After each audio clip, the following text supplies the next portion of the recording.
Oke, selamat layaki dulu Pak Mahathir ya. Jadi sudah lama nih Mahathir tidak bercuap-cuap ya.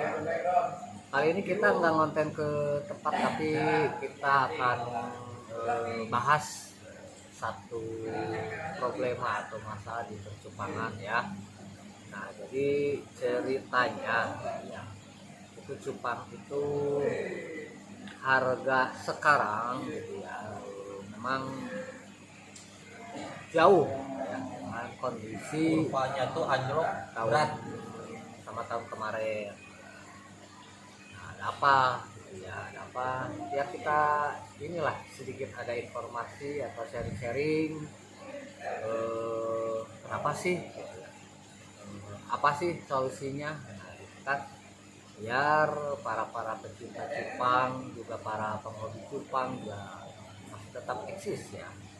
Jadi memang ada beberapa seller-seller yang mengadu keberuntungan tahun kemarin, sekarang sudah tidak lagi main ikan. Dan kebanyakan sekarang seller-seller juga banyak yang gulung tikar, Kak. Gitu. Apalagi para breeder-breeder yang istilahnya bukan ini atau belum lama lah, breeder-breeder yang kemarin, breeder-breeder dadakan kemarin juga udah banyak yang berhenti.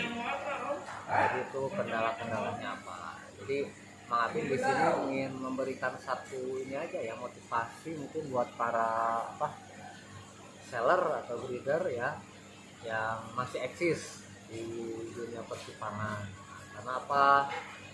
Ya berawal dari hobi kita gitu ya. Jadi dulu eh, kita fokuskan menjadi bisnis, apalagi jadi bisnis utama ya. Nah, jadi gini, ada beberapa persepsi gitu ya. Jadi mungkin buat seller-seller yang sudah punya nama yang besar ya, ada yang mengakui atau tidak ada yang berani mengakui gitu bahwa kondisi sekarang lagi turun atau berkurang gitu ya. Nah, ini kenapa? Nah, ini ada hal-hal seperti ini gitu ya, mungkin nanti kita bahas kenapa ya, di antaranya apa faktornya gitu kan. Nah, di sisi lain ada beberapa seller-seller yang ya notabene middle ke bawah gitu ya, jadi dia ada yang putus asa. Nah, ya semangat lagi bagaimana gitu kan. Nah, ini bukan maksud untuk istilahnya menggurui ya, mengatur sini hanya berbagi pengalaman pengalaman dimana dengan kondisi percumpangan sekarang ini apa yang harus kita pertahankan, apa yang harus kita jalankan gitu ya. Jadi tetap ya bahwa cupang ini sekarang sudah menjadi trending atau yang namanya penghobi primer di kalangan ikan hias. Kenapa? Karena hampir setiap daerah, setiap rumah itu pasti, siapa sih yang tidak pernah istilahnya miara ikan cupang? Nah, pasti ada, walaupun anak kecil atau anak SD. Oke, ini di belakang map itu ada si gondrong. Gondrong dia juga sempat naik turun ya kemarin. Nah, kita akan tanya kenapa gitu ya. Jadi menurut pengalaman bukan menurut karangan gitu, supaya kita tahu. Kita juga maafin. Jadi gini, trending yang dulu ketika 2020 itu kita itu lagi ininya, harga itu memang benar-benar melambung gitu ya, sampai istilahnya orang berbondong-bondong mau mencoba membeli sama mau mencoba membreedingnya juga belajar kan. Sampai istilah harga berapapun ketika trendingnya itu waktu itu multicolor atau apa ya, dia beli.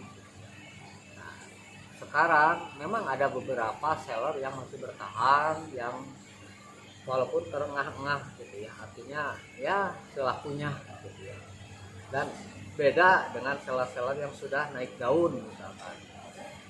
Secara umum sih sebenarnya sama kondisinya gitu ya, tapi mungkin untuk seller yang gede itu ya mungkin beda persepsinya ya gitu ya. Tapi kita tadi maafin mah jujur-jujuran, jadi memang maafin sendiri sebagai seller gitu ya, atau leader juga yang merasakan kondisi pertumpangan saat ini gitu ya.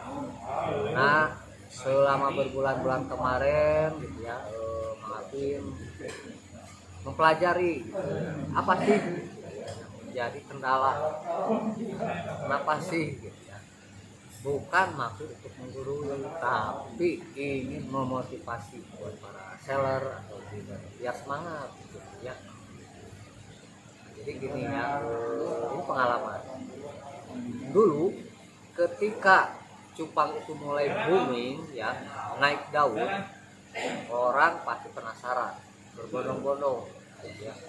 Bahkan dikejar kemana seller atau leader itu mendapatkan ikan yang bagus.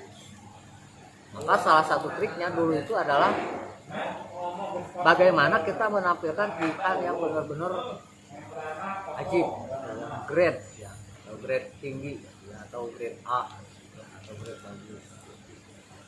Seperti itu ya. Kenapa? Karena ya harganya bagus ya. Jadi ketika kalian misalnya main di cupang, maka dia harus bikin lah yang namanya akun khusus cupang.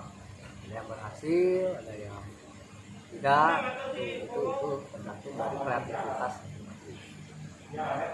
Yang sekarang misalkan ada yang masih bertahan, ada yang sudah tidak aktif, bahkan cenderung ada follower makin mengulang dengan cara teknik penjualan.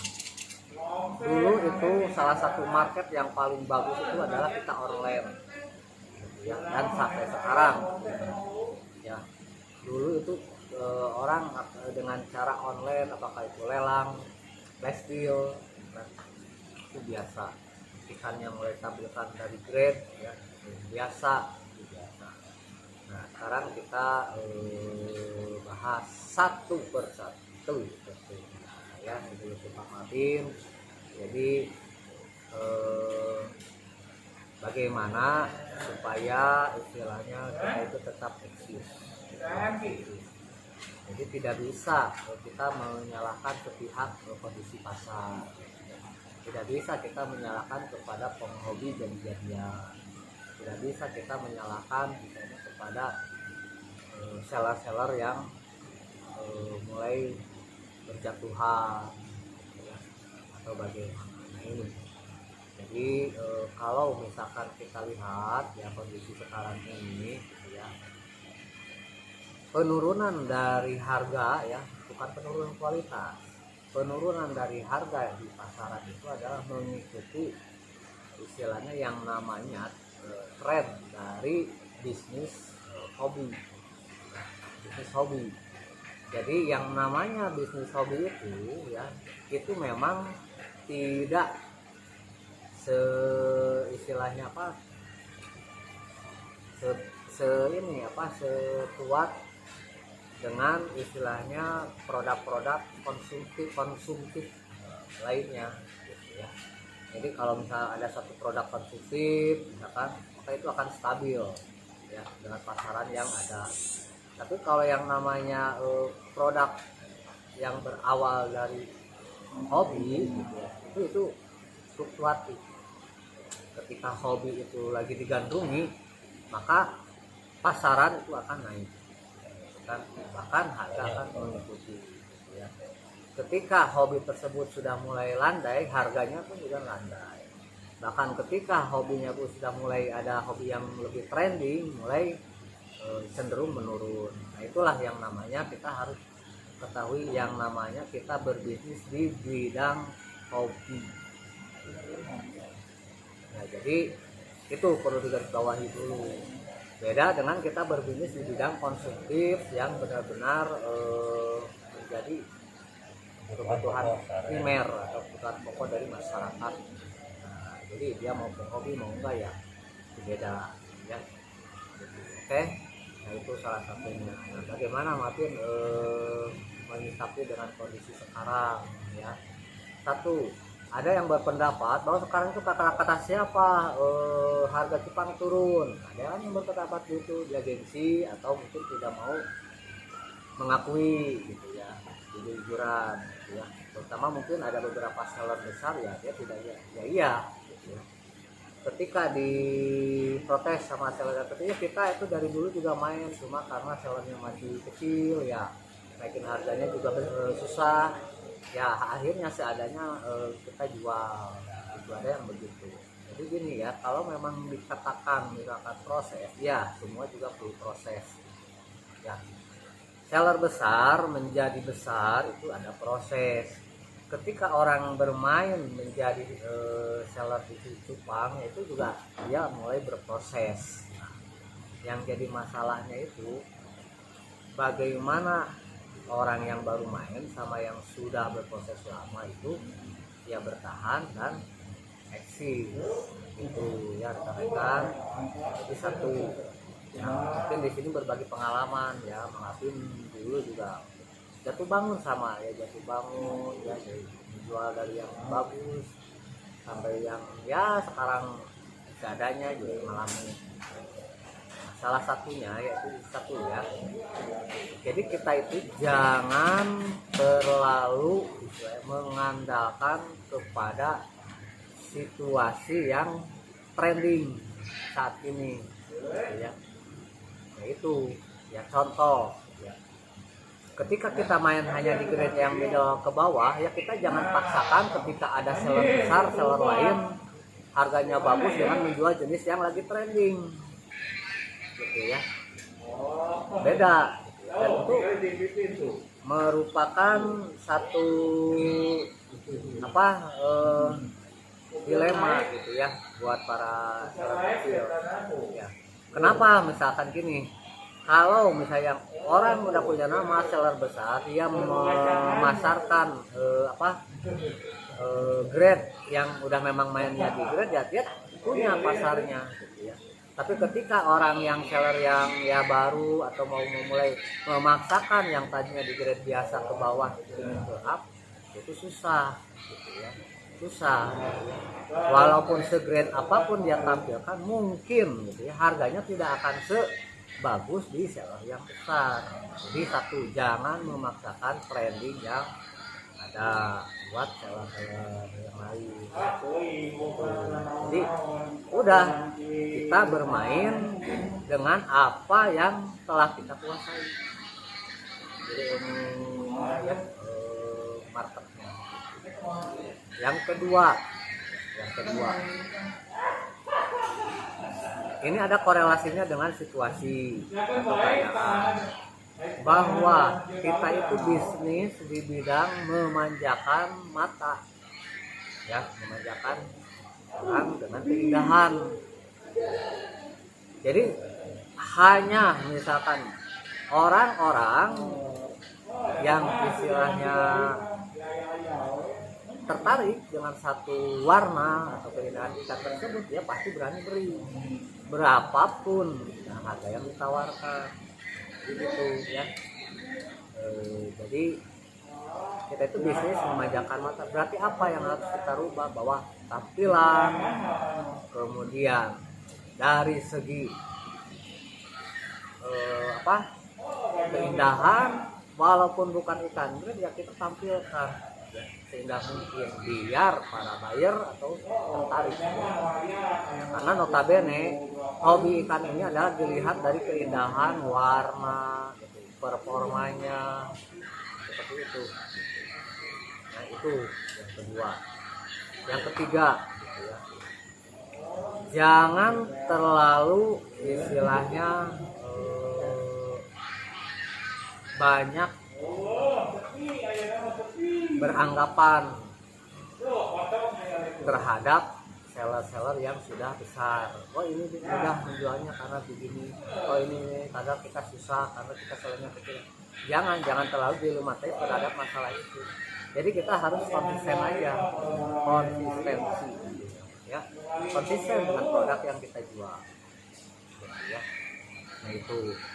Yang kemudian selanjutnya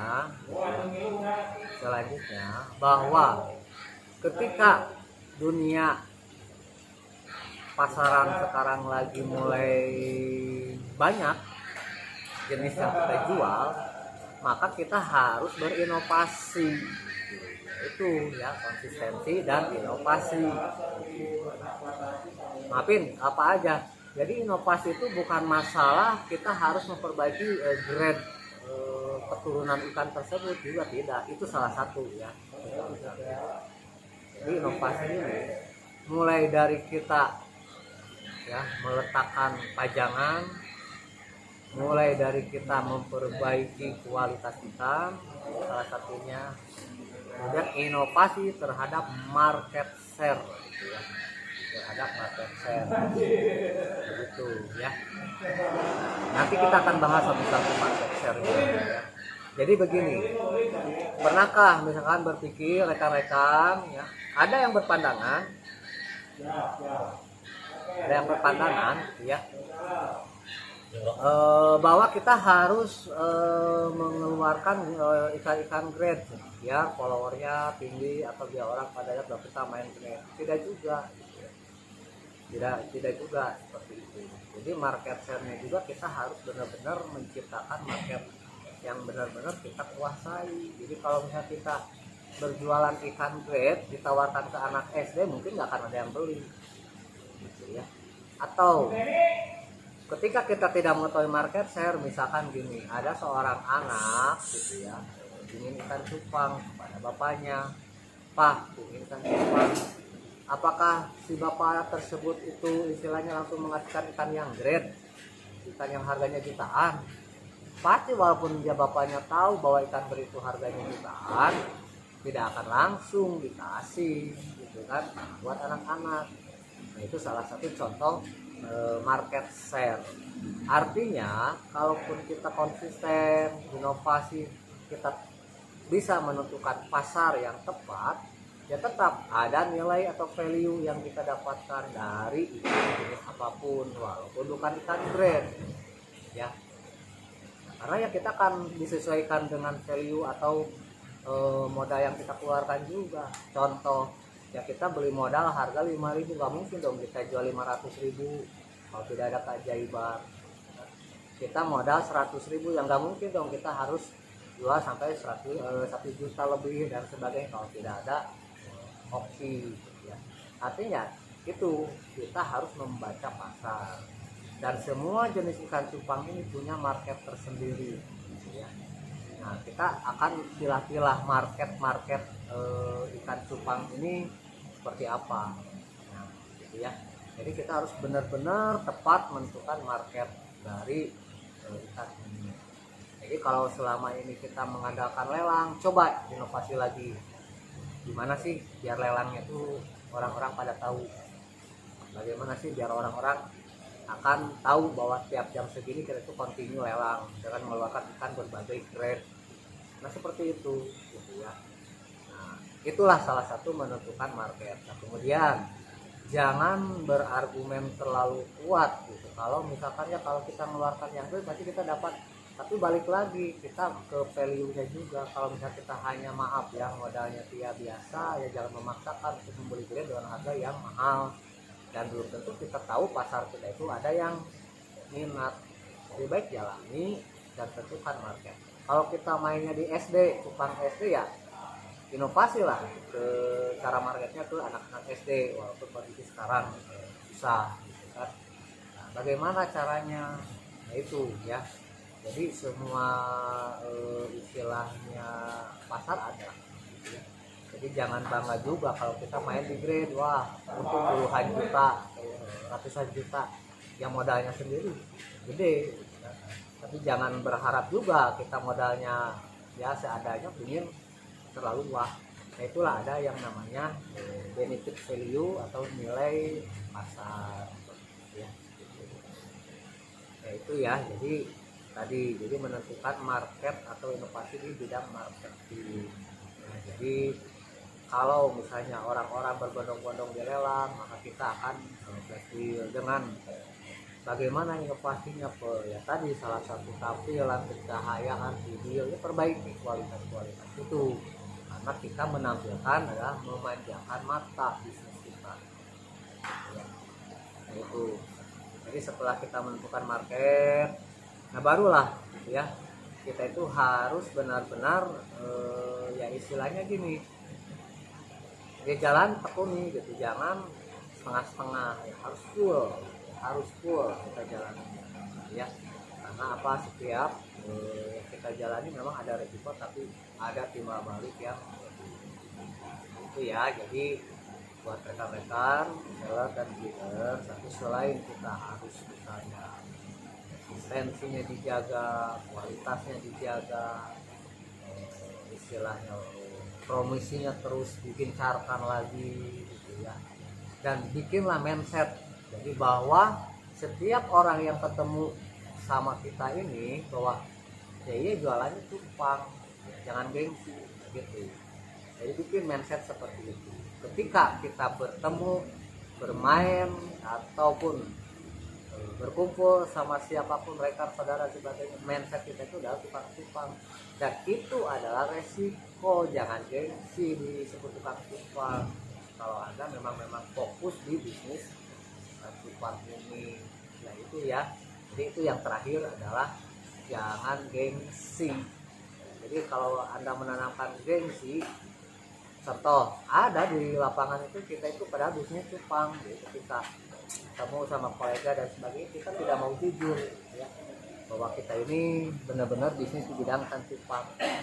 Nah itu yang menjadikan setengah-setengah, tidak full gitu. Ada yang salah misalkan dengan kita berbisnis di ikan hias atau ikan cupang, nggak ada gitu ya.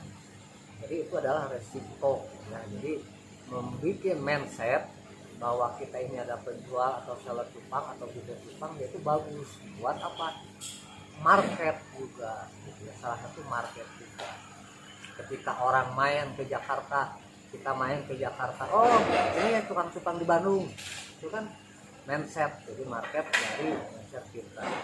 Oke, nah itu aja. Nanti kita bahas bagaimana cara mengatur market share. Nah, market share yang benar-benar pas ya buat semua seller. Jadi semangat terus para pecinta cupang yang ada di seluruh Indonesia atau yang di Bandung dan sekitarnya ya. Tadi yang bisa maafin apa yang harus ini salah satunya itu pendapat saya. Selebihnya masih banyak ya, silahkan ya, masing-masing punya pendapat dan punya komentar yang membangun, ya udah silahkan berkomentar. Mudah-mudahan kita tetap eksis, cupang masih tetap kena di hati masyarakat sehingga berbondong-bondong lagi semua masyarakat untuk memelihara ikan cupang. Oke, semangat terus para tukang cupang dan seller cupang ya, gas.